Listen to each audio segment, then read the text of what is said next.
All right, good morning.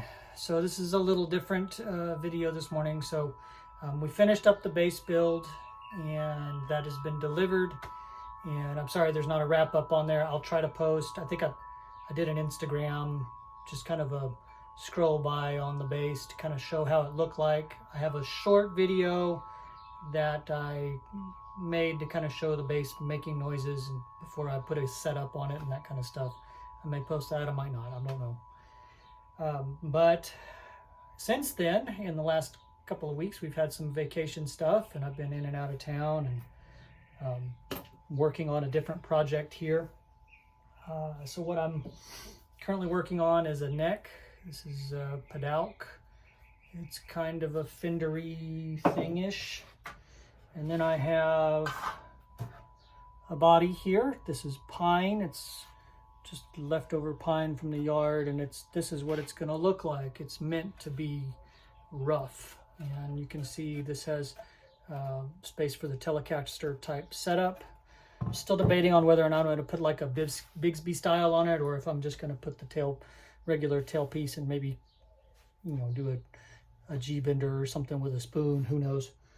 I've got a license plate that I've chopped up to make this portion. Kind of see how that's going to look, sort of like that. Neck, already got it where it's fitting in just fine right here. You can kind of see the overall idea that's going on. So body is completely made out of pine. The neck is Padalk. I'm still working on dimensioning that, but I've got the joint, heel joint put together. And so the main purpose of this video is to kind of talk about keeping your shop clean and wood allergies, because some woods are what we call irritants and some are sensitizers, and some are both, and it just kind of depends on what you're doing. And sometimes it's the mundane pieces of wood that you don't think are going to cause an allergy that do. And so I have a hand tool workshop. My shop is completely hand tools. I don't use power stuff if I can help it. And so what I end up happening is I have dust and shavings everywhere. And in Texas, it gets hot, and when it does, you start to sweat, and then you have dust and particles that lay on your arms. And so right now, I don't know if you can see it on the video, but I've got a rash going on right here and on this arm as well, where wood shavings and dust sit and get collected by sweat as I'm working. And so I have to continually clean up the shop as I go. And when I get done playing in the shop, I have to go inside and I have to wash this off with soap and water very quickly. And I still will end up with an itchy rash.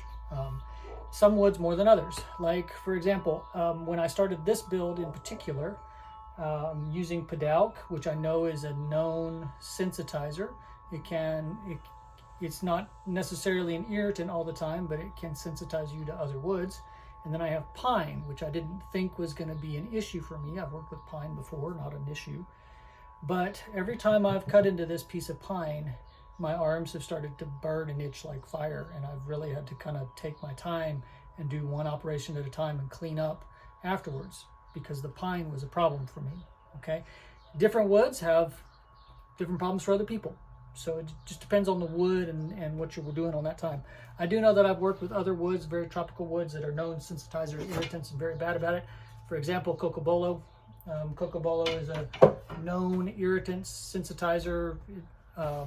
It causes people lots of problems. So that is your heads up for the day.